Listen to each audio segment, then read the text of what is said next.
Hello there. Welcome to my arty little corner of YouTube, of the internet. I have quite a few little corners here and there in social media, but this is my one on YouTube, and I witter already. Anyway, this video is my look back on every drawing I've done specifically for Inktober Tangles 2021, and some of my thoughts as I look back on them as a whole, and what I think, and perhaps how things have developed, and also how I'm feeling at the moment, and where to go to next. Some of these pages might be a bit topsy-turvy or round. I'm not going to turn my book around unless I absolutely have to, my sketchbook. And I have been asked what size sketchbook I use is A5 for this, which is half the size of A4.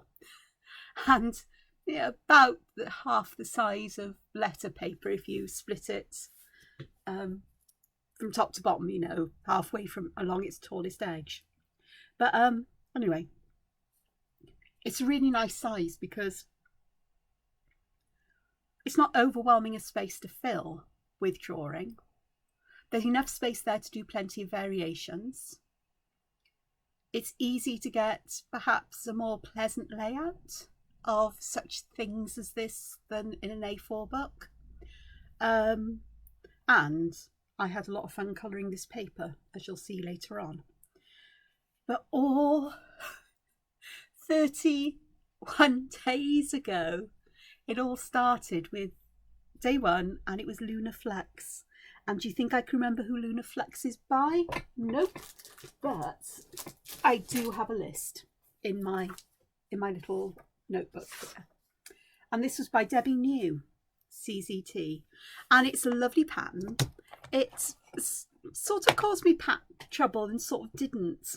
It took me a while to get my head around how I could make alterations. And I think this has been a theme through this month, is how can I vary this? What can I do? And Lunar Flux was one of those ones where I'm thinking, what can I do with this? And I think I did okay. I'm sure there are plenty of other things I could do. Taking the basic shapes and ideas and just varying it. And this page I started in pencil. Why? It's a sketchbook. I thought I'd try drawing in pencil, sketching things out. I think it's because, thinking back, that I wasn't sure about how to draw this tangle or the shapes or how to put them together.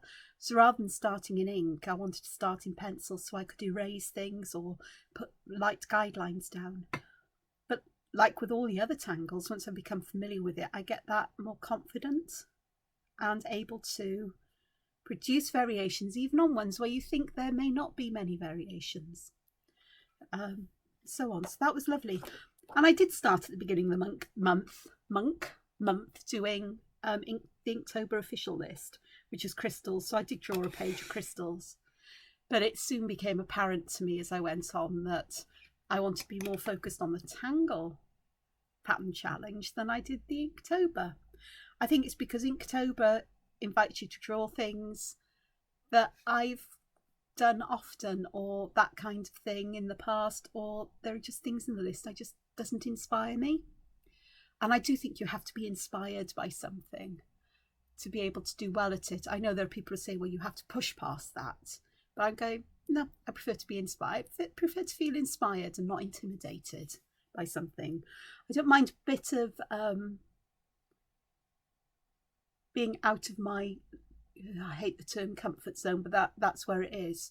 So the colouring book I need to focus on for the next month, Adorable Dogs, is out of my comfort zone because dogs are not my comfort zone. Not in life. I don't hate them. I quite like them, but I really don't relate to the idea of dog. Cat is a whole different matter. Cats, I'm a cat person. I would never harm a dog. If I ended up having to look after one, I would look after it and everything, but I just don't feel that sense of connection with dogs. They just don't. But so being outside of that, it's still dogs, but it's still within a framework that is kind of familiar. And that's going to be a big thing, is getting back to drawing colouring templates that are specific for a particular publisher.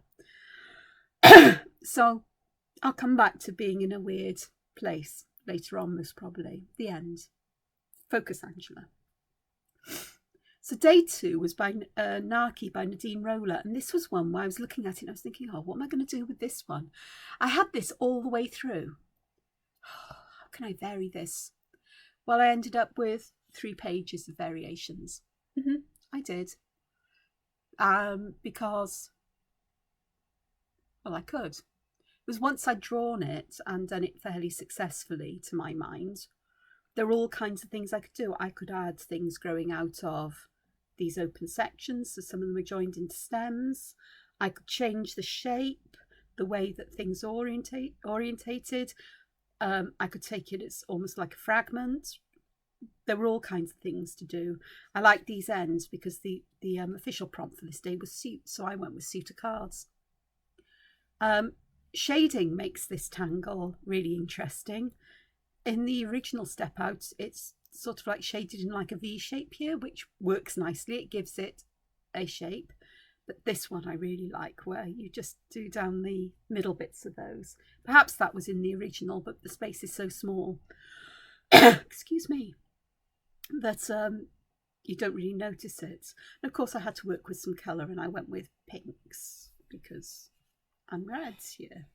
So this is another page of Naki Variations, Naki. And here I went with a set of 4 of the suits, you know, identical, but the change of suits. It would actually make a really nice backing, I think, for a set of playing cards. Oops, out of camera shot, sorry. And some other variations. This was fun, using that V shape. I like that, but getting that sense of folding, I think I need highlights in the middles of these to help to bring it up. And changing perhaps the shape of the V from being a rigid V to being one that has sides that bow out or bow in, to give that sense of being folded in space. This one was interesting.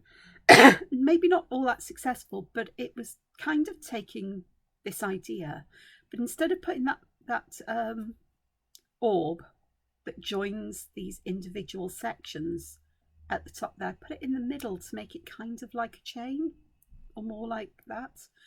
And then each one of these has that feeling of being quite distinct. This one gives the feeling of them being more joined together, whereas this one feels more like little segments of a bracelet or a necklace or some such thing. So I tried different kinds of shapes at the bottom of the Naki to aura around. So it's interesting. That was nice, reflecting them. That worked out really nicely, and I've got a sneaky suspicion this would make a nice overall grid pattern. And here I tried Naki in different shapes and different ways of shading and so on. This is nice, where you get these what do you call it, leaf shapes there, and I was able to put some, you know, beads in and some embellishment because there was enough space, so I was able to put little spirals and frame and so on. And again, it is all to do with shading. And this one really makes the centre looks like it's popping up. This one not so much, because I haven't got that intensity of shading, but I wanted to try colour. And this one looks almost like it's folding up around the middle, but I haven't quite got that right. I think the shading should have been outside of the edge of the pattern, and there should have been a white highlight there. This one was fun, where I made that connecting bead into, so that the Nike shape would bulge around it. And I put a note there, which I never went back to. I've just noticed it. Try skulls. I was thinking ahead to Halloween, which is today. I love Halloween. It's my favourite. It's actually my official birthday in some way, because a friend of mine one year sent, it's not that long ago, it must be about four or 5 years ago, for some reason thought that it was my birthday on Facebook. I think I wished somebody else a happy birthday, but I hadn't done it in the right way, so it popped up on my Facebook page, and he thought it was my birthday. And so I was visiting them. I did a meditation that evening with their group, and I turned up and they had a bunch of flowers and cards, goodness knows what, and I had to say, I'm really sorry, but it's not my birthday. And they said, we don't care. We think you should have a birthday and it should be Halloween. I'm going, okay, I'll have 2 birthdays, because nobody knows when my real birthday is, because I do not like birthdays. But I can cope with Halloween being my birthday because it's not my real birthday. So no, I don't want birthday wishes, by the way. It's just a funny story and a funny thing. And I don't know if they're going to remember today, but we have a laugh and a joke about it. And lots of people thought it was my birthday because they put this up. No, it's not. It's just a confusion. Although I'd love Halloween to be my birthday. So it's my official birthday. Like the British Queen has 2 birthdays. She's got her birthday, which was when she was born, and then she has I think it's her official birthday or state birthday, which is one that's been given to her. I'm not sure if what it represents. Might be the date she ascended the throne or something. So she has 2 birthdays, so I do too, sort of, which is made me laugh about. Anyway, day 3 of Inktober was Dude, and Dude is... it's one of those tangles, so I was thinking, how can I use this? And I really struggled with Dude to get many variations. I got some up here because I thought, you know, these shapes that we aura around, you know, the sort of like dewdrops, the circles can do something. But other than that, I just go, oh. I tried growing it and arranging it in circles and a square and trying different ways of adding shadow and light, but I didn't get very far with it. Whipped Cream, day 4, which was by Zentangle by Doris Bishop,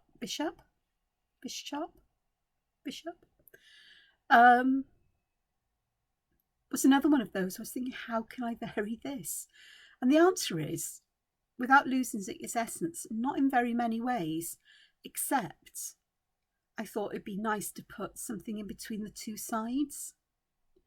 And I could have developed this more to actually pattern alternate ones in some way.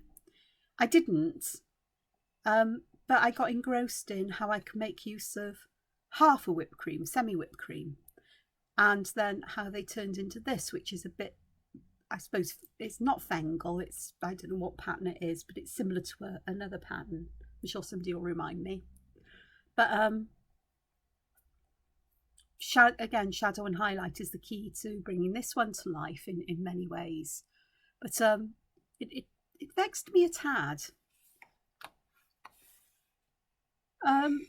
Day 5 is another tangle that I've had trouble with in the past. And it's a lovely one by Emiko Konico, but I just couldn't see how it would work. So I turned to the source of all knowledge, kind of. I say source of all knowledge, the internet source, YouTube. And I saw that Zentangle had done a video showing how to draw it, and I thought, right, let's have a look at this.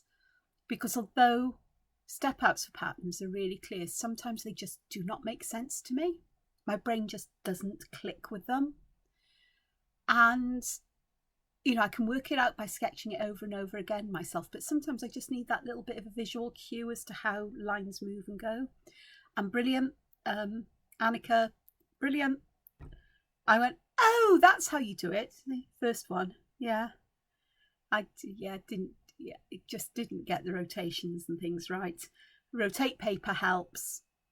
It does, but I tend not to so much. It's just how I use sketchbooks and draw generally, although I can rotate an awful lot. It depends on the size of the paper and how wet the ink stays, and various other things.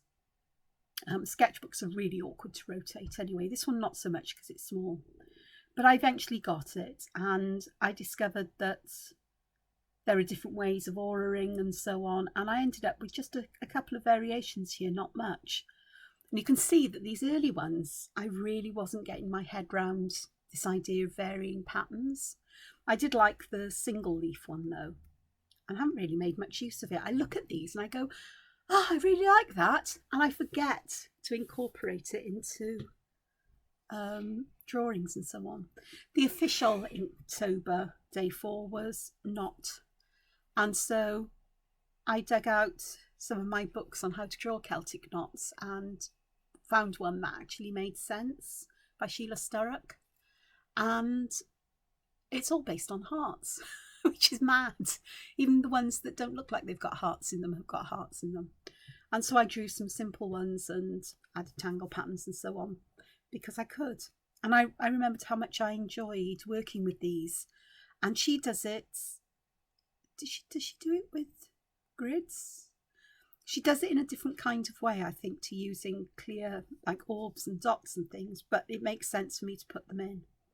So something I'd like to go back to once I finished. That's my Raven page. This is where I decided that I need to work on Raven drawings because I really want a cute cuddly Raven as a kind of cartoony character I can make use of, perhaps. And that's why I decided Inktober, the official Tangles, weren't for me because I'd already missed a couple of them out. This one was a page I did because I wanted to combine some of the patterns. So there's Naki.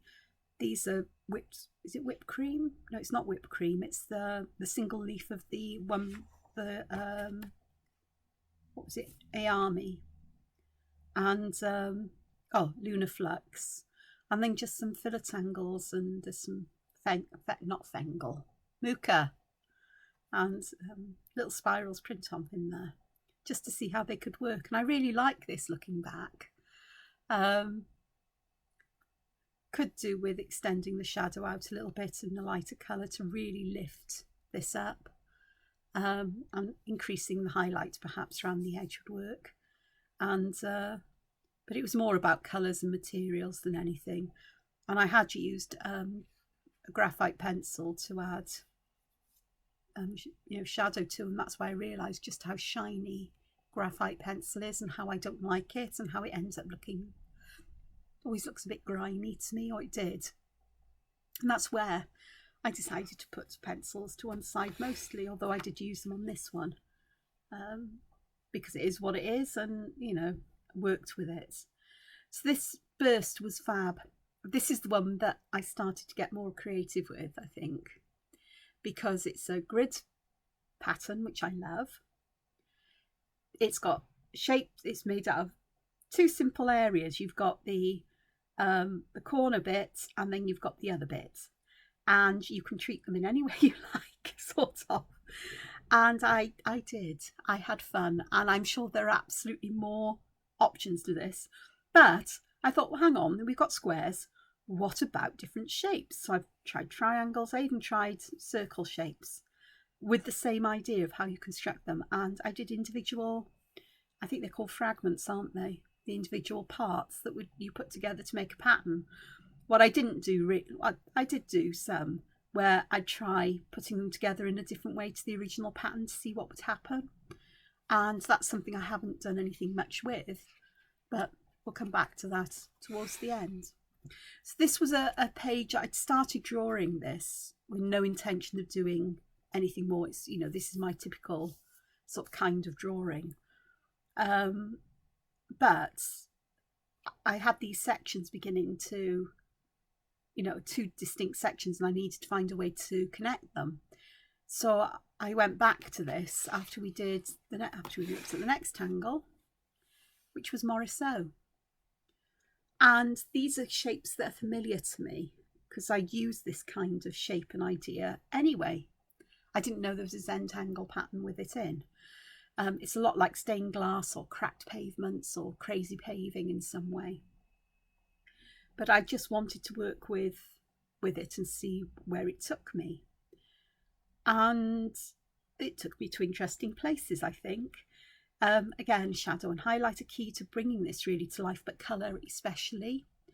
And I think I think I was working in the early days, if I remember rightly, with lots of different media, trying to work out what really works. And to be honest with you, they all do, but it depends what I feel like on the day. Because some of these have got, it's like Carbothello pastels, chalk pastels, they're soft pastels as opposed to oil pastels. But also graphitint, and some of these I think are graphitint but with that soft pastel on top to intensify the colour.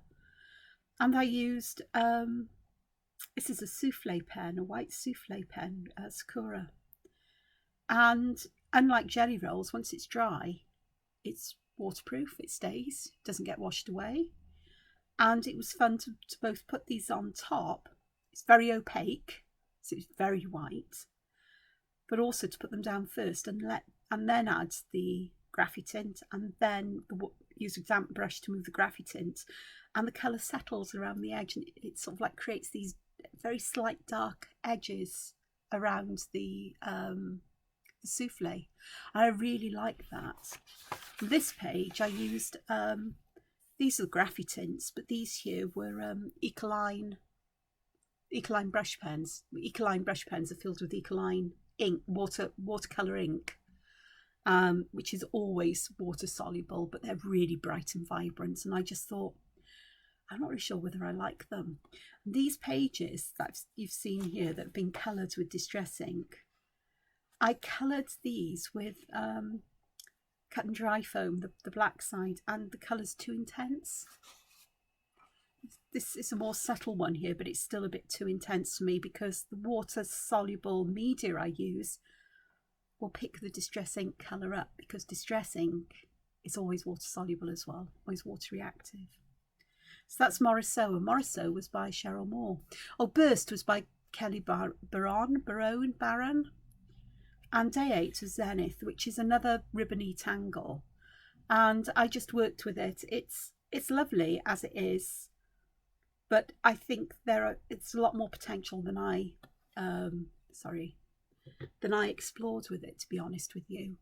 I like it when it's arranged in a ring, but then I have a particular fondness for mandalas, so that's not surprising. It was fun to vary how you decorate these spaces between the pointy bits that stick up, and to use the that middle strand of like little leaf shapes, seed shapes, as the anchor to an edge, and then build out from there in different layers. And here I actually ended up with the original kind of layer right on the outside. You can see it there, but it's repeated out here, so you could keep going. I haven't done too much with it. It's, you know, I got there, but dear goodness. There's just a drawing with stuff in. It's upside down. This one is upside down. But you can see there's that Zenith there. And I've fallen in love with Diva Dance, I have to say. That one. Not sure, can't remember what that's called. Is it Zip? I'm not sure. But, you know, there's lots of bits and bobs of Zentangle stuff in there. So Day 9 was Zach by Susan Yo. And it's a lovely floral pattern. This one I tried spiralling it out from the centre, adding extra leaves. But I've seen it done where you just keep going round, starting from the one in between. I go, oh, duh, I could have done that. But it ends up looking quite like a succulent, which I quite like. Again, this one was one I had trouble with, and I turned to Zen Linnea's video to see how it was done, and suddenly things made sense. Whether I'll remember how I did it, I don't know, but I always know I can go back and find these videos. I'm particularly fond of gold and silver, or gold and copper more than silver on artwork. When it comes to jewellery, it's silver all the way. I have got some rose gold. Well, rose gold plated, silver plated with rose gold earrings in.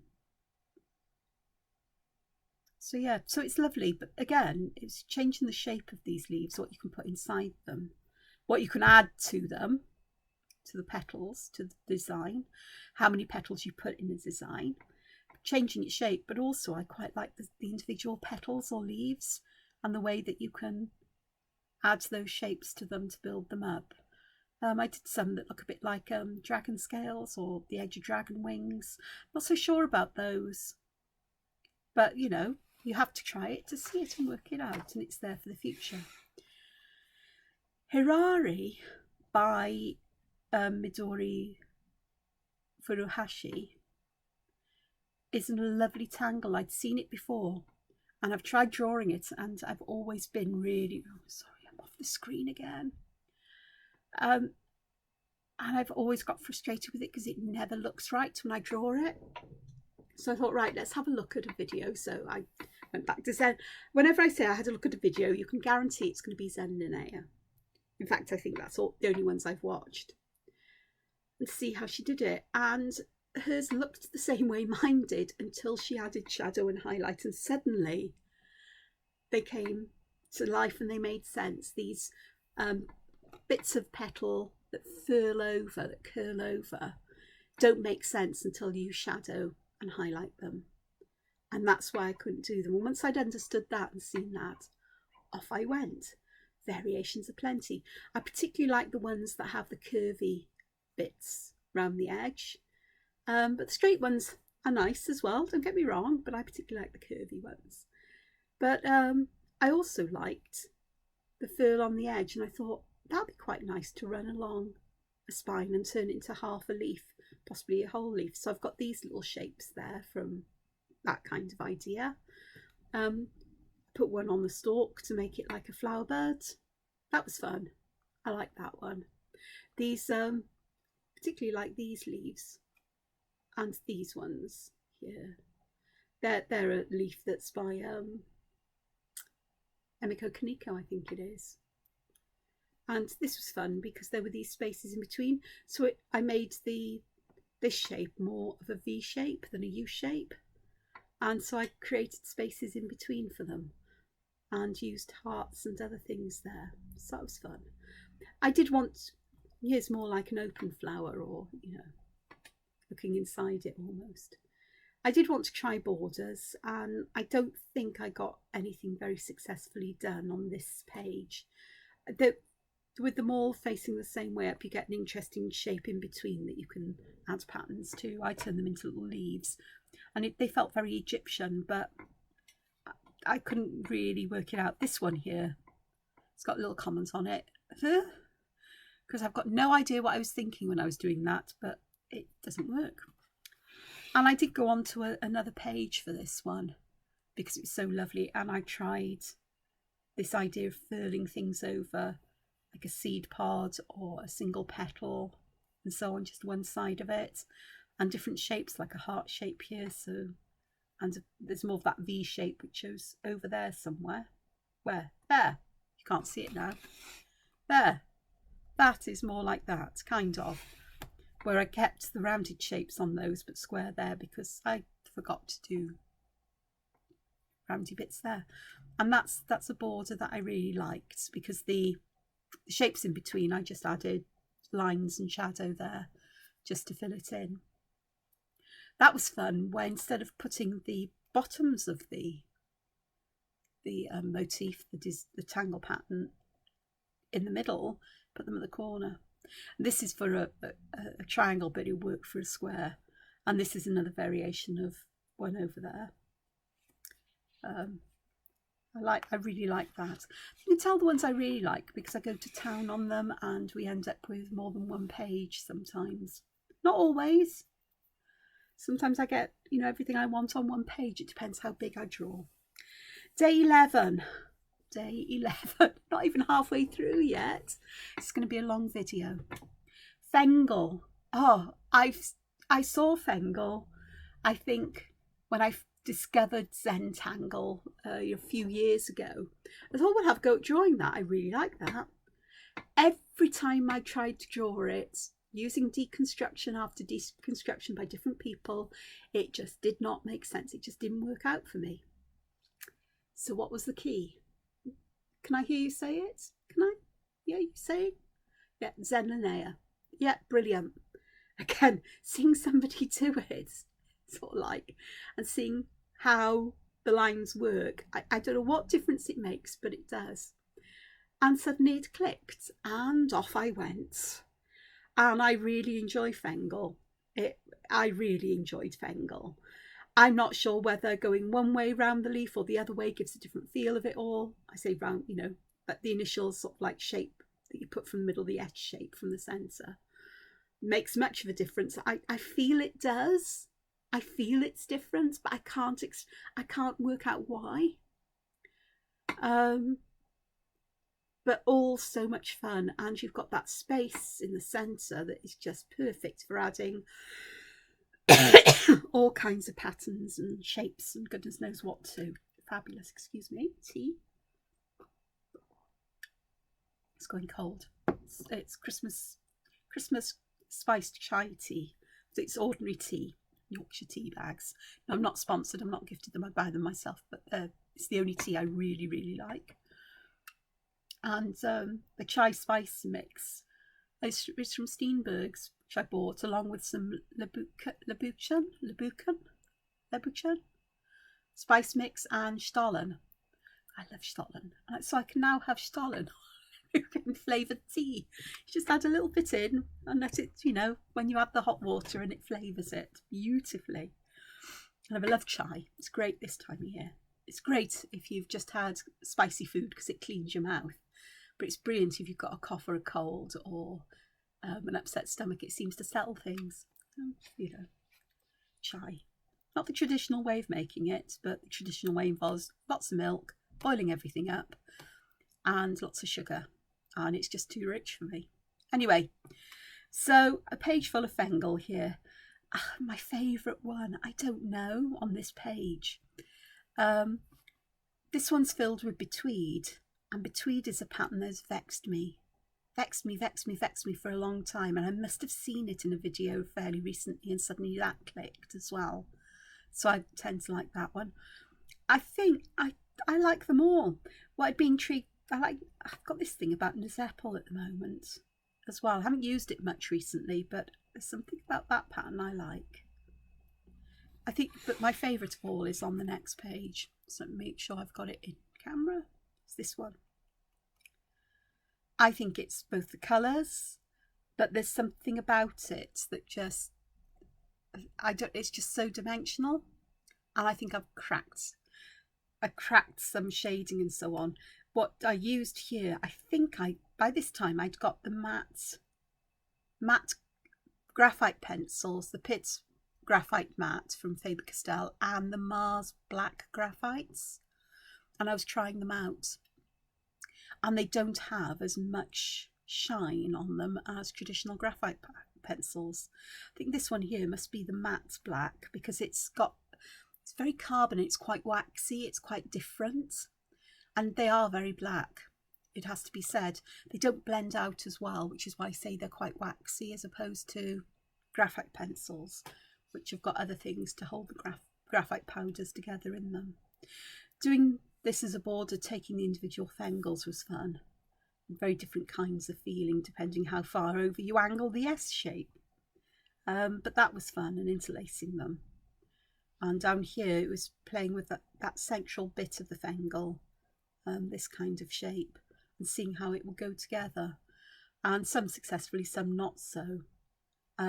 But colour was needed to make sense of them. This one just made no sense until I added colour and shadow, and suddenly I thought, oh, I can see what that's doing now. This one's quite a cute little one, gold. And the white on this is very white because it's the Sakura souffles. But this one's my favourite. I tried drawing patterns in here with a Derwent blending pencil because they're supposed to create a kind of resist for watercolours, and they sort of do. It's very subtle, it's very ghostly, which is a very suitable thing to say on Halloween, but it's just that hint of texture that's there and something I'll look at. But I've also seen something else for doing this, which is something I will try going forward perhaps. This one's got copper on it. Love, love, love, love copper. Yumimi was one of these patterns where you go, yeah, it's a Sakura flower. Okay, what can we do with this to vary it? Well, it turns out quite a lot. From the number of petals to how the petals are joined to what you put in the middle, and about these edges that furl over on the outside or there.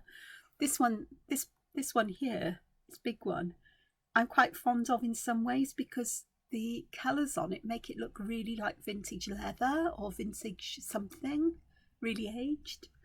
I was trying so many different material things out here and just getting myself completely confused and going, it's the colours. And now I look back, I'm thinking, actually, they're okay. This is one of my problems I have with colour, is that I work with it and I think, oh God, what have I done? And I put it all to one side and I come back to it and go, actually, that's all right. I'm very hard on myself. And the next page, I did another page of You Mimi because I just didn't feel that the flowers on the first page were separate enough in some way. And here I've gone completely to town and filling the background in with lots of black and little orbs and little, leaves and mucas and goodness knows what. And I did a different colour. I think this one felt way too grungy. And also every colour I put down picked up the background colour of the paper over here.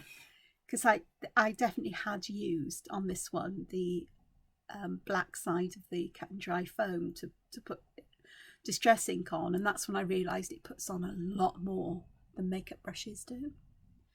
So makeup brushes are the way to go, people. Well, for me anyway.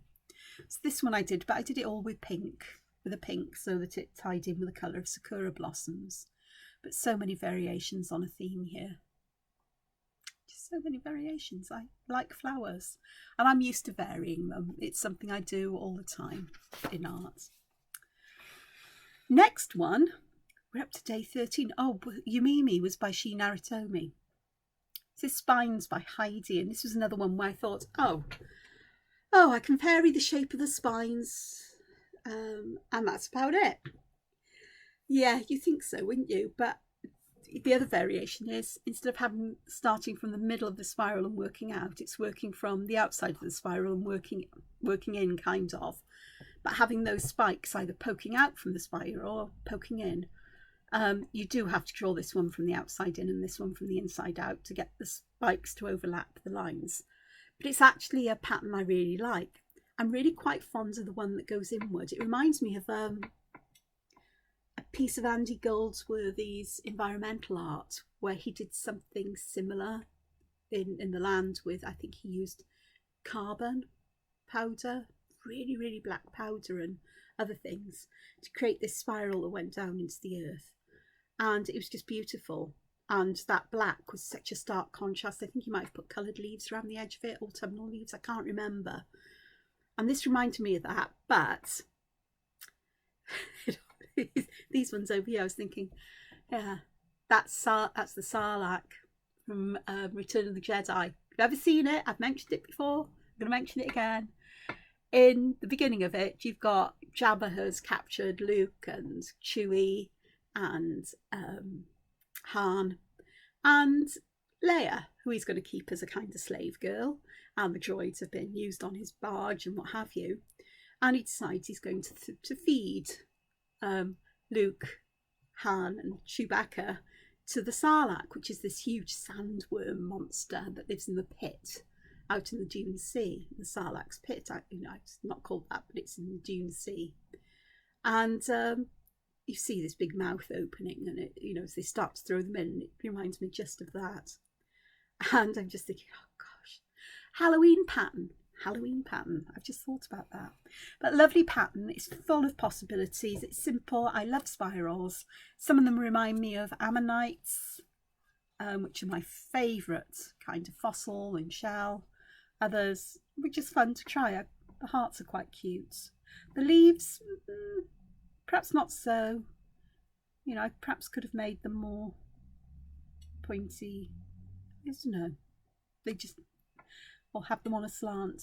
But these are things to try. What was fun here was the shadow and highlight, because that's what makes the difference with these. I haven't done it very successfully. I've done it fairly successfully over here, but I haven't added the shadow for these spines, which would help to lift them up as well. And here. But there gets a point where you go, yeah, I know, I can see. I can come back and do that, or if I use it again. Day 14, we're not even halfway through, and I'm already 40 minutes. Talk for Britain. Is Sea Knots, and this is Tangle by Valiganti, and it's lovely. It reminds me of Anglo-Saxon and Celtic, Iron Age jewellery and art and things like that, brooches and decorative things. and it was lovely to do once I'd worked out how to do it. And again, I needed help from this, so you know, Zen Linnea's video was a real big help in this one. And what I liked here was the way this one here seems to have like an edge to it. It's sort of like it curls away that way, sort of like, and you know, it goes from the top and under like a you know, scoop out, and the other side rolls over. But it was really fun to do, and I spent a lot of time getting my head around how you can change the shape of the design by organising where you start.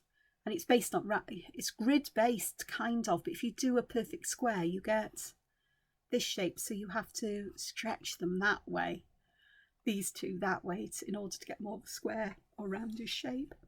But it was fun to work with what you put in between the gaps that you've got available, and colour as well was fun. And I did do started a second page of these. I wanted to see if I could do a square one. I'm not sure that was worked. Half a one was fun as a sort of like a little finial, well, a really complicated finial. Here I've got a tab. And using different colours. It's something I've not done a lot of, use different colour pens. But just trying different things out, you know, possibilities are endless. This one I'm particularly fond of. Maybe not the way I've mucked up areas of it, but I'm really quite fond with how it's just how it is. This one here, day 15, just about halfway through, was Ing by Zentangle. It's not a favourite pattern of mine, I will be honest with you. I don't have a problem drawing it, but there's something about it where it's sort of like it can feel really disjointed, like this one here, where you've got all of these little triangles filled with bits and nothing seems to match up, and it does feel I feel very uncomfortable when I see it and when I look at it. This one I feel, you know, if I take a part that, you know, is the patterns inside are the same and outside, that one's got a more harmonious feel to it. This one is just not harmonious at all, and that's a lesson for me. This bit down here, where there are a set of 3 triangles that butt up against each other with the same pattern in, actually works quite nicely. But not every set of triangles butts up against each other the same way with it. It's a frustrating kind of tangle for me, because it just doesn't seem to flow. And it's very sharp, it's very angular, and I don't often use very sharp, very angular kinds of things. Yes, I could round the corners of the triangles, which is, you know, but it's still quite linear. So I thought, oh, let's try instead of a zigzag, let's try a wave. And I ended up with this one over here, which surprised me because I didn't know whether it was going to work, but it actually did. And instead of distinct triangular shapes, you've got more leaf-like shapes that slot behind each other, and that was really lovely to work with, because this wavy line gave more of a ribbon feel running through that this doesn't, and the shapes are more organic naturally anyway, to be able to put things in.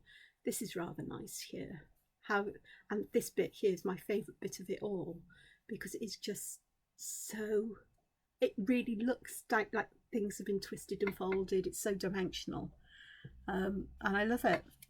So I did form a good relationship with Ing, and I think I have used the more angular one in some personal drawing. Next day, day 16, which means we're, you know, halfway through, definitely, and a bit, was Moonesque. And this is another one where you go, oh, right, okay, what can I do with this? So it turns out lots, because you've got these sections here to fill with patterns, how you organise these, because it's not about tangle, because essentially it's a square, but it's split into 2 rectangles. So I used both the square but the individual rectangles as well. So in the original pattern, the rectangles are mirrored top to bottom, and then, you know, as the squares go together, these are mirrored side to side. So I played with not mirroring them top to bottom and using them going the same way, and that was quite fun. And actually, as I look at it, it'd be quite fun if we had, there's a way of doing it, I think, where you have that V there and that V and a V going down there, and I think you'd get like a wave going across. I've only just thought of that and I'll forget about it. So, but that could be fun. But you know, it turns into something that's like burst, depending on what you do with it. You know, I've got some betweed going on here, and this pattern ends up looking a bit like burst afterwards. Still Moonesque, so that was fun. And that's by Leslie Fawus. Is it? Leslie Fawus. Fawus? I don't know. Sorry, Leslie, I'm mangling your surname up. The next pattern is Ecstatic by Jem Miller. And this was... I get to these patterns and I think, oh, how can you vary this? Because every tangle has got its essential skeleton, if you like. It's like a human skeleton is a human skeleton. It's similar to, you know, chimpanzees or to orangutans, but there's differences. And I suppose those are the differences I'm looking for. It's sort of like keeping the essence of the skeleton. Let me say, you know, sort of like the skeleton, human skeleton, is quite distinct to a bird skeleton. So I didn't want to turn this from human to bird. I wanted to keep the essence of this, which is the zigzags with hats on. It's the best way for me to describe it is the broken, as you know, you start with a couple of layers of complete zigzags and then you start breaking it up. So I did it in the way that I'd seen with, you know, hats up there. But then I also broke in other places, added little bits and fragments of it there and filled some of those in with patterns to help separate the different lines out and shadow and highlight here to see how it works. And then on the tops of the hats, I started adding embellishments, finials, and mad finials, and dangles. So yeah, dangles. I did a book. I wrote a book, I think about 3 years ago, perhaps a bit longer, called A Dangle a Day. All about dangle designs. Dangle a day, dangle around the year. And I don't often use dangles in my artwork anymore, naughty me. But perfect for hanging dangles off, I thought.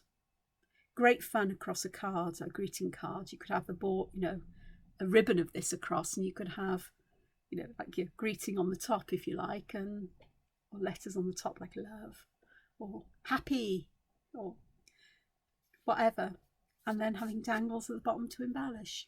This one ends up looking like brick, like terracotta, almost like flooring. But it also reminds me of the kinds of patterns and shapes you get in some Romanesque architecture. Not quite as disorganized as this. It's to be pretty regular, but it has that kind of feel to it. Perhaps I've created it, made it that kind of way. I thought I'd have a look at putting something above it and just trying things out. Christmas trees. Looks like Christmas trees. Brilliant way to draw Christmas trees, actually. And then this was something. I thought, let's have a look how it splits a corner up. Use it like a bit like an arch, as I would in my usual kind of artwork. But what I love about this, and I do love this, is the way I've added colour down here and shadow makes it look like steps leading down into, I don't know, a very still pool or onto a subterranean floor. Perhaps there's something going on under here. All just done with shadow and highlight. Surprised myself.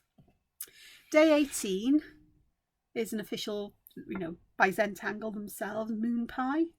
Well, this one was just not a lot you can do with the shape, kind of. You know, it's a wedge shape. It's meant to be a wedge shape, but how you embellish it and pattern it and stick it on a stem. Which way up do you stick it on a stem? Do you stick it point down or the rounded end down? Put it together as pieces of pie, pizza, with different toppings on. All great fun. I have to say that I did enjoy doing this. And It's so easy to add variations. I mean, anything goes there. My particular fond ones, I particularly like this one. That one really sticks out to me. This one is really quite nice as well. A lot of playing around with shape and shadow. This one's really quite cute with the little frilly edge. This one's really lovely because it's very architectural. But there's a lot on here I like. I like the ones that I filled with organic patterns here with this one. I can't remember what that pattern's called. I know it's a tangle pattern. And that one is pokey root. Poke root. It's pokey. That's quite nice. And again, colour brings it, you know, helps a lot. Shadow and highlight really do. But a lot of fun there, lots of options. I like this particular band as well. This is a pattern I don't use often enough, I think. I really like it. Problem is there's just too much. I can't keep it all in my head. Day 19 is Ooopsie by Hani Nura. This was a pattern, a tangle pattern I did struggle with. I feel I struggled with to draw. And I focused on drawing it and trying to work out what wasn't right about it. And sometimes it's the angle at which these things stick out. It just doesn't feel right. It feels like this one just doesn't feel like it's settled into its little space properly. And but I kept going, and you know, got some that've just got the frilly bits on one side. I think that's one of my favourites there. That one is as well. There's actually some on here I really do like. This one's really nice. There. And this one looks like an eye. And eyes do seem to appear in my artwork a lot. Very feathery, but also quite, you know, this one's an interesting variation with the bits being squared on the edge. Depends on how big you do them, what you can incorporate here. I've got a seed pod there. Here I've got something that's like a flower on top of a seed, or, you know, the ovary, as it would be in a flower.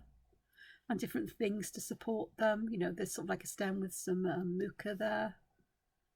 And different colours, and just trying different things out. And I did go to a second page of this one because something in me said, oh, hang on, there's sort of like a triangular shape in the middle. So if I put the triangular shape there, then put the thingy on the top and then add these bits, would that make a difference? And yeah, it does. I'm happier with that kind of pattern, I think. Haven't got those sort of like loops there. I was hoping to make it look a bit like almost like a hood's coming over, but it's a fail. And the same here. But there's more space there for me to experiment, so who knows. Oysteroid, I knew this is a pattern I've used before. I saw it in Zentangle, I think, or this kind of idea of thick lines and thin lines to give you that feeling of dimension. It's a familiar way for me to draw. And so I thought, right, okay, what can we do with this? Change the shape, add some patterns. And really, there isn't much apart from playing with shadow and highlight and where you put them. It's like this one looks like we've got an outer rim, a dip down, another high up rim, and then another dip down. And it's that kind of idea of playing with space that fascinates me. I wanted some of these, and I'm not sure if I managed it because you're looking at it from the side, but I wanted some to look like they were burying into the ground, a bit like the backward spines. I'm not sure I've got it right because sometimes I do struggle with that shadow and so on. I should have looked at a reference for it as a kind of idea, but either way it's fun. And of course the shapes reminded me of Morisot, so I thought, right, let's have some oysteroids connected by, you know, rods like you get in Morisot, but I also laced some of them together and joined them with fronds and so on, because there's possibilities you can have things growing out of them and so on. But it's a lovely pattern. I mean, you do with it what you need. I've actually used it in some of my other drawing as it's, you know, sort of like the start of the pattern, and then round the outside of it I do diva dance and have things growing out of that, and that really makes me happy at the moment. And this is lovely. This pattern's by Jodie Genovese. Oof is the next one, out of focus. Another one from Zentangle, and this one, grid pattern. What can I say? They're so easy to vary, much more than other patterns, because it's harder to lose the essence of these, although they do morph into other patterns as you work with them, which is interesting. Sometimes I'm here thinking, why do we stick with this? I think it's because the original patterns are that starting point, and it gives people a way of choosing a pattern to work with. But I started drawing it and I really like this version. How plain and simple. It's like the scales on pine cones, or overlapping scales of a fish, or little seeds, in rows in some kind of fruit or whatever. Even weird shaped eggs in an egg tray, perhaps. These got flat tops, but I just like that. It came to life with the shadow and highlights. And of course, this, which one was more like out of focus, is just, I can't remember what the original one is. I think these here up here are more of the original, but instead of doing the black centre or whatever, I've added some colour, metallics and plain, and just white here and so on, and just loads and loads of variations. And I tried using like moonlight pens with a water brush to spread the colour out, to put a little colour down where I want it darker and spreading out. They work really nicely as paints. The metallics do, the stardust too. Souffle I'm not so sure about, because they will lose their opacity, but I'm not sure whether they keep their shininess and opaqueness. But that was fun, and it's a nice pattern. It's so easy to vary. I did triangular versions here, and it ended up looking like another Zentangle pattern. The long thin rectangles are fun. This is this one here, and then it's morphing into increasingly more like the original, out of focus, and then going really bizarre. It's good fun. And on this page I went and did a bit more oof, because I wanted to try hexagonal ones. So started with the basic, I used dots for the grid, so pencil lines, and joined them with these seed shapes. And I tried these here. I'm not quite sure what I was doing there, what was in my mind, but I realised as I was doing it that it just wasn't working for me. So sometimes, in my sketchbook, there are plenty of things here that just don't work. So that was oof, which is day 21. Sorry, this is going to be such a long video. Parody Summer's next. Lovely pattern by Oswaldo Babano.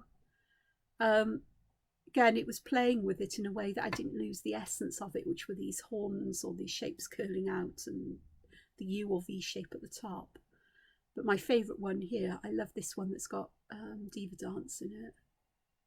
It just gives it, I don't know what it does to it. It's just simple, but there's an elegance to it.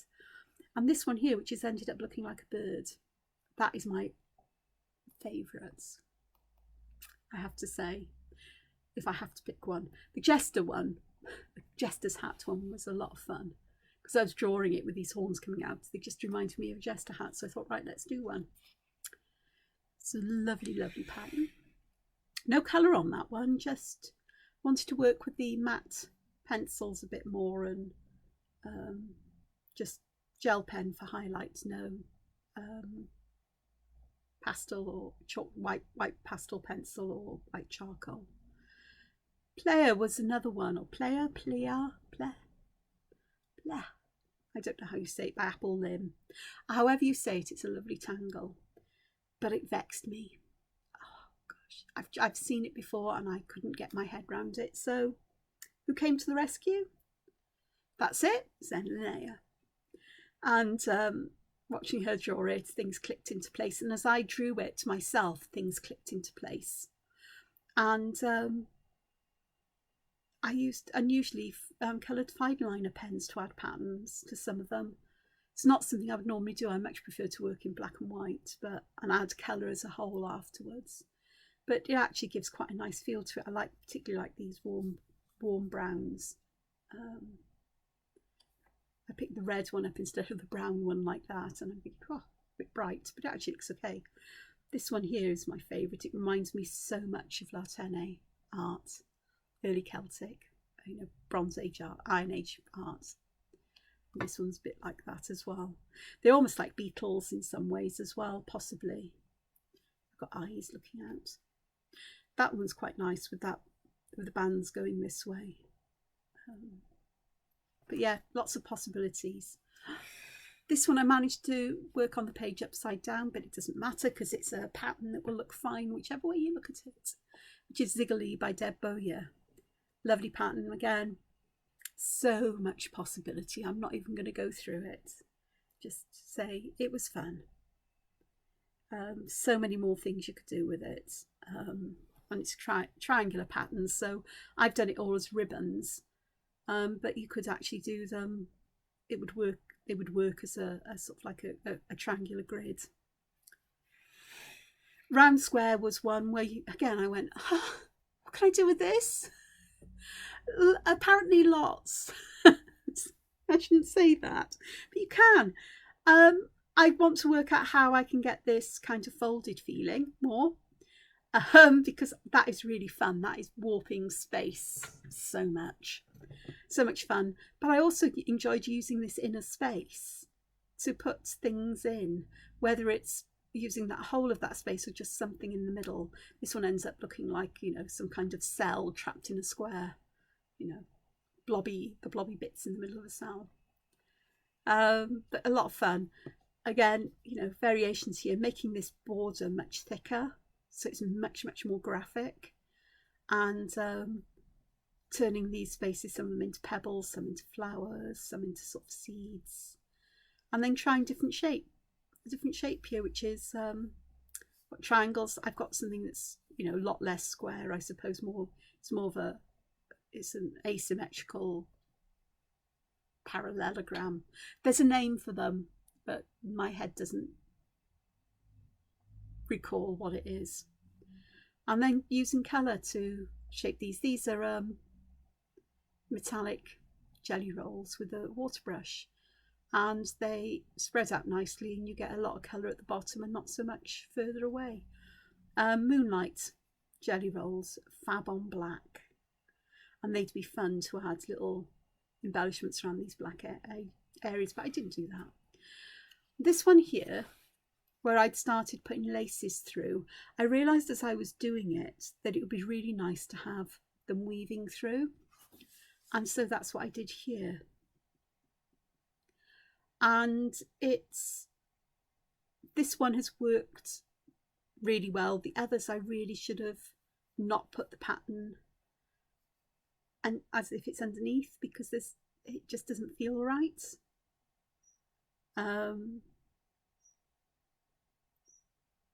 You know, like here, it's sort of like it doesn't have that feeling of weaving in and out. It just feels like this one's overlaid. So you really do need nothing there, as if these are holes in pieces of card and you're threading it through the holes, rather than individual sections. But it was fun to try, and I now know how I can do it. I did have to draw this out in pencil first, all of these, and then the ribbons to do it, because I needed to be careful how I put them over and under, and over here messed up, but it's fine. It's fine. You live and learn. You do it and you learn from it. Decks is a pattern that I'll often use, and I think I was using it before I knew it was a Zentangle pattern.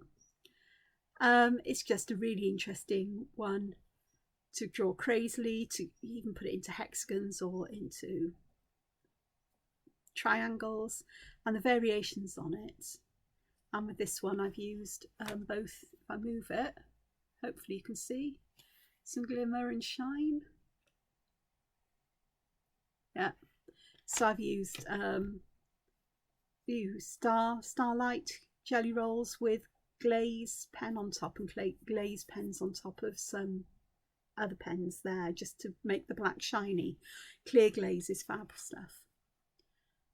I've used black glaze pens in the past to draw big pieces of art, because they're so thick you can work on A4 but you don't get much of a design in.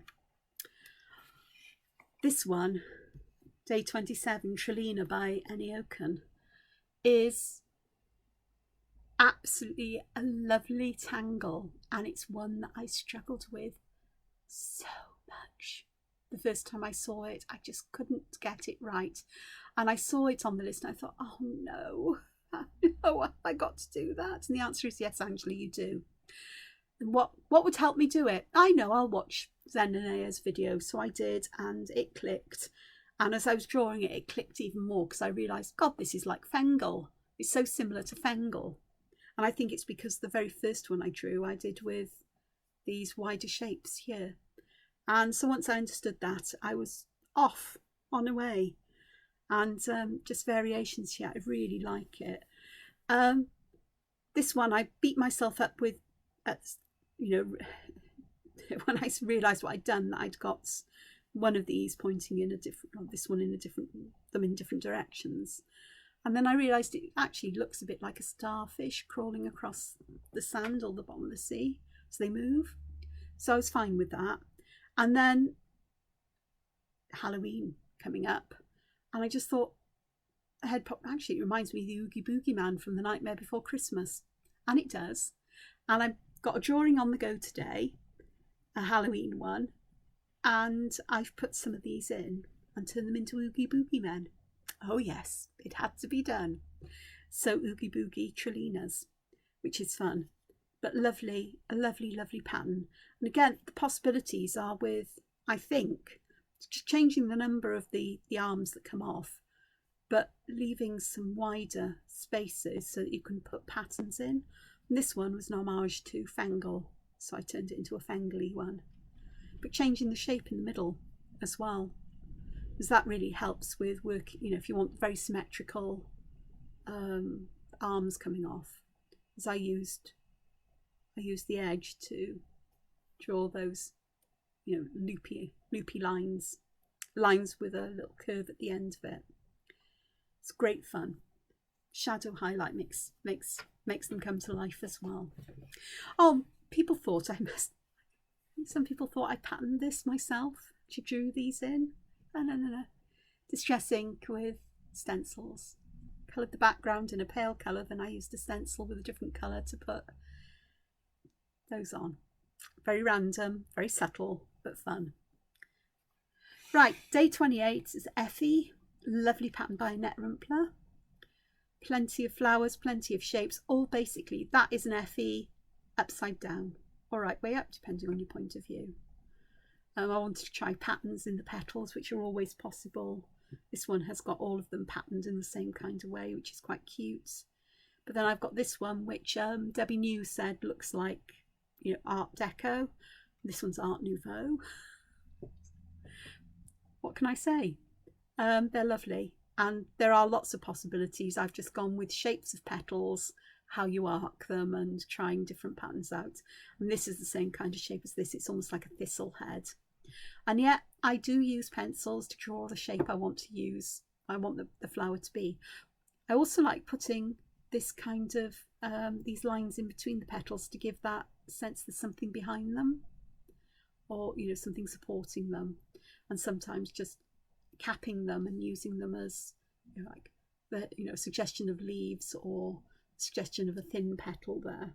So lots of things you can do, the ways that you put stems on, and I even used a petal to dangle my little initial off because I could. Day 29 is Tree Leaf. This was fun. Lovely pattern by Debbie New.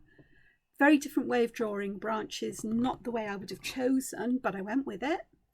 And I found that leaving these gaps was good fun because you've got one row of leaves that you can do complete by using the T shape.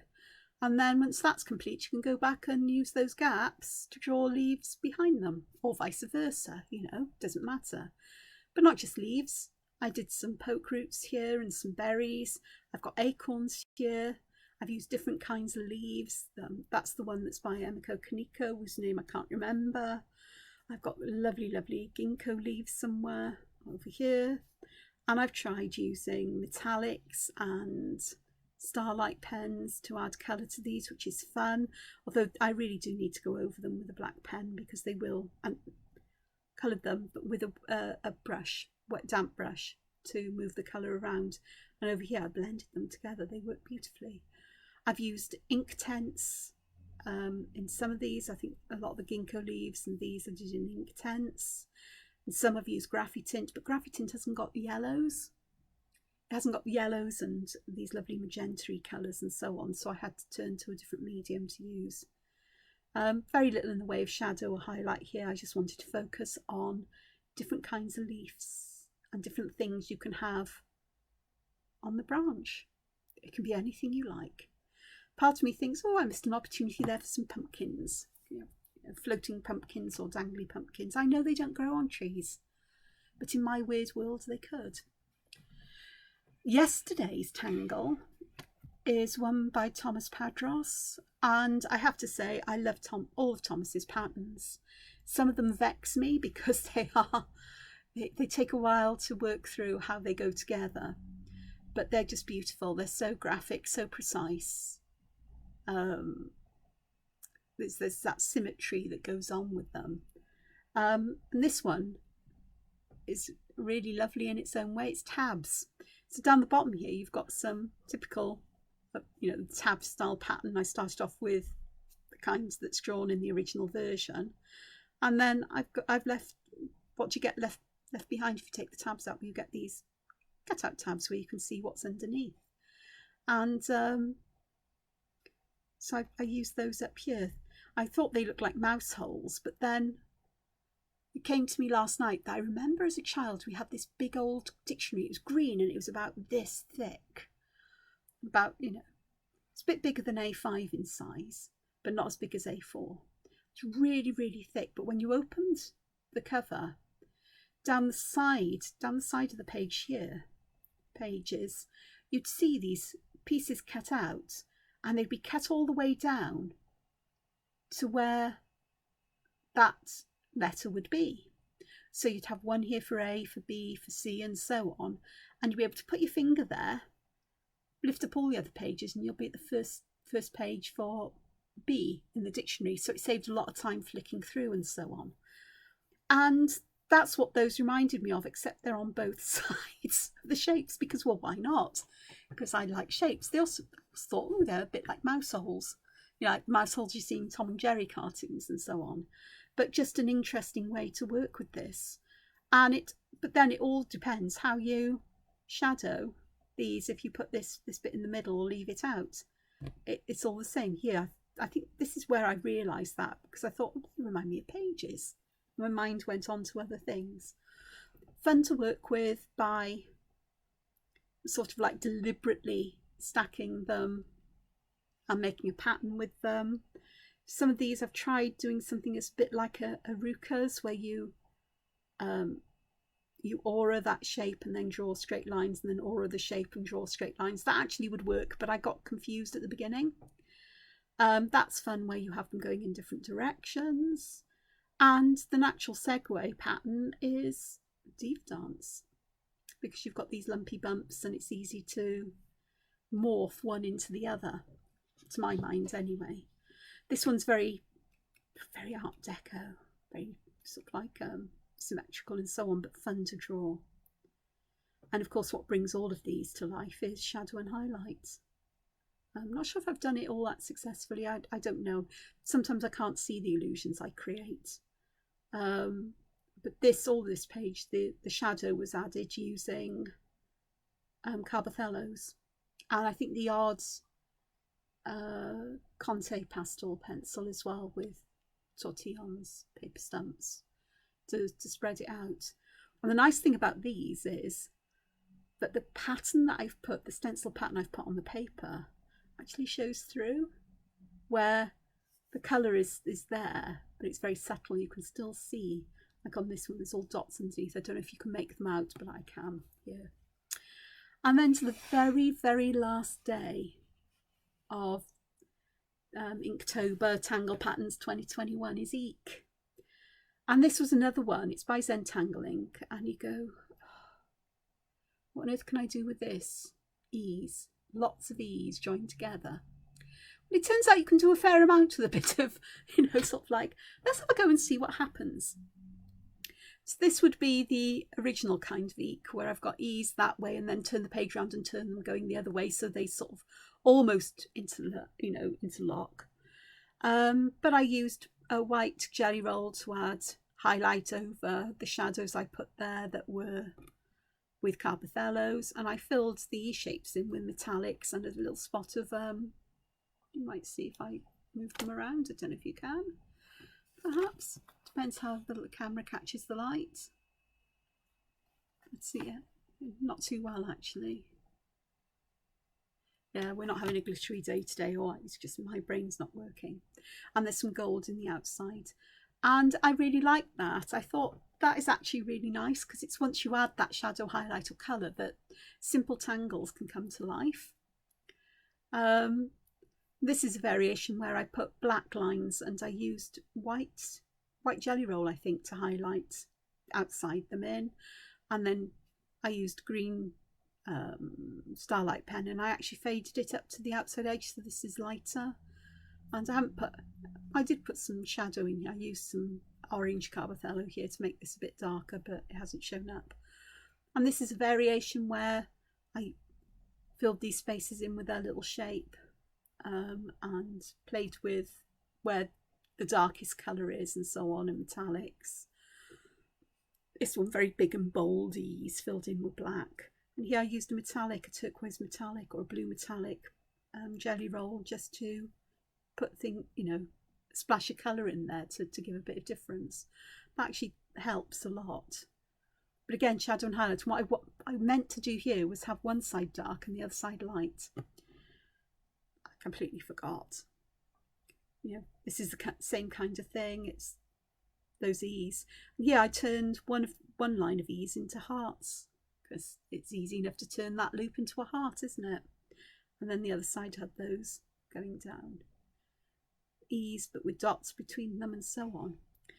And I was going here, I was thinking, this is Eek, honestly, but it's got patterns inside it. I separated the two lines and I had the E's pointing outwards rather than away from each other rather than towards each other, because I thought, well, two lines of E's, that'll work.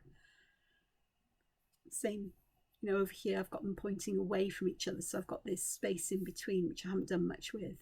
And I thought, oh, hang on, I don't draw my E's when I'm writing like the traditional E, lowercase e, that lots of people do. I often draw my E's like that, which doesn't make sense that way around. So I'm going to break my promise and I'm going to turn it this way so you can see.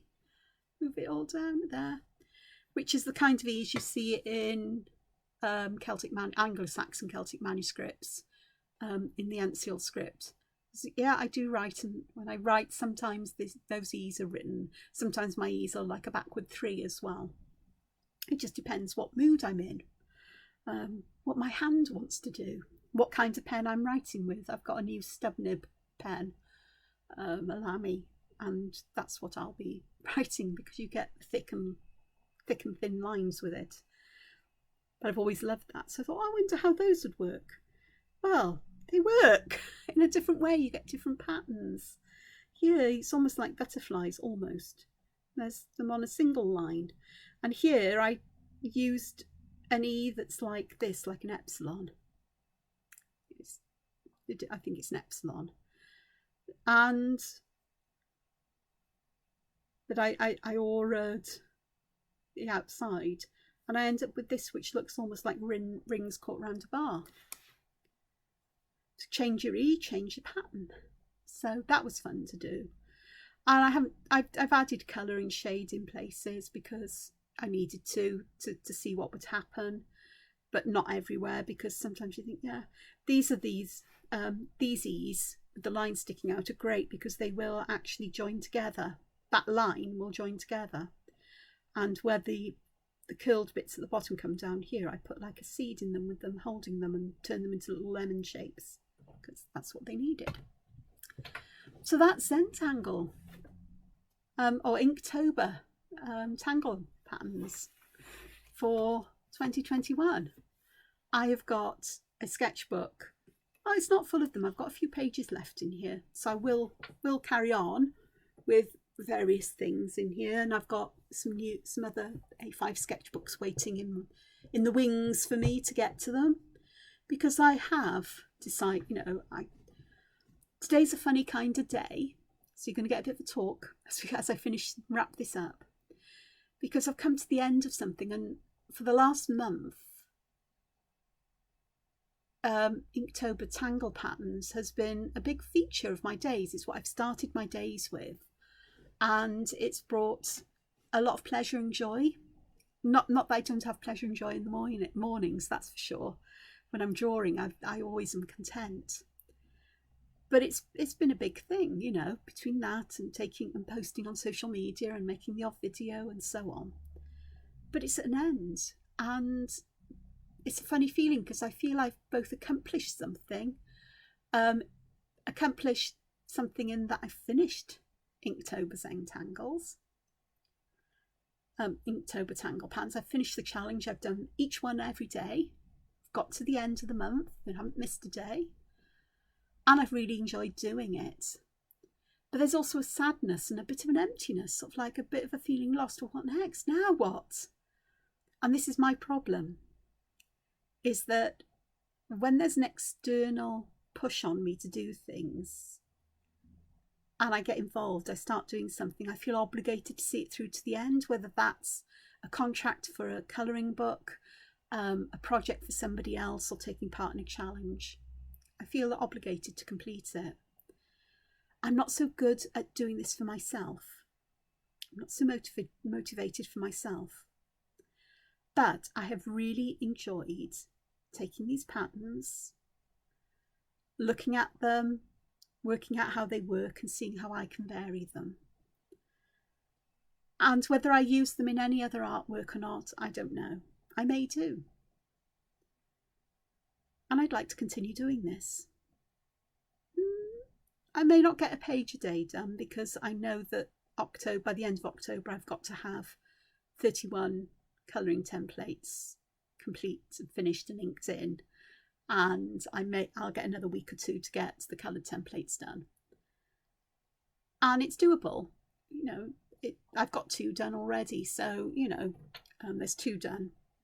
So I've got 29 to do in 30 days. So 1 a day. The problem is that I need to get them done by the end of the month, which means all the sketches, the roughs have got to be sent off so they can make suggestions and check that it's what they're looking for before I ink in, which is fine. Or, do the final ink, because sometimes I'll draw with pencil, sometimes I draw with ink. Just depends what mood I'm in.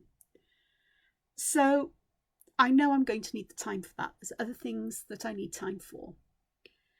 So I think that I could have done with not doing this month, but I was determined to do it because I thought it would be good for me, and it has been. But I want to carry on doing something like this. So I may not be able to complete a page a day, but I may be able to complete a page with a tangle pattern, or maybe one of my favourite motifs I use in my colouring book art or personal art, and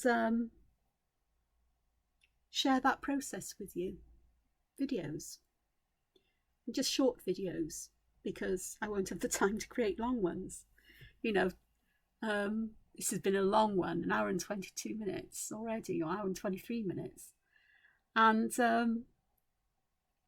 that's a lot out of my working day. So short bursts and everything, and just working not all on at one go, but a little every day, I think may be the way to go until I feel I've finished with that particular motif or pattern. Some days I might finish the pattern in 1 day. Other days it might take me a few days. And of course I'd like to share some of that with you. So if you'd like to see that, obviously if you've got this far, as you won't have known about that at the beginning of the video, but then let me know. Or if you've got any suggestions for what you might like to see on this channel, you'd like to see me do within reason. We're talking about art here, and drawing and what have you, then just drop a hint, drop a suggestion.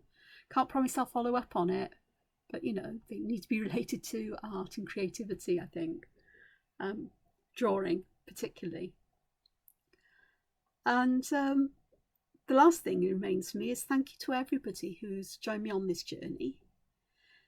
Over at 7F5R, where the challenge has been hosted, it's been fantastic where people have given such lovely comments and to a lot of the work, and as you have here on my YouTube channel, and I appreciate all of that. I really do. Taking time to do that is lovely, but it's what I do going forward. So that's where I am. So I'm just going to say thank you so much if you stuck with me for nearly an hour and a half. Brilliant. If not, I hope if you've chunked it up, you know, looked at this, you know, in little chunks over a period of time, that'll be fab as well. But whatever else you do, take time to be creative. Take time to de-stress every day. Whatever creativity means to you, it means a lot to me, and it's how I keep myself sane, I think. Sane in the sense of manage my emotions and moods and my mental health as well. So I'll say thank you here, and I hope to see you back again, and take care until then. Ta-ta.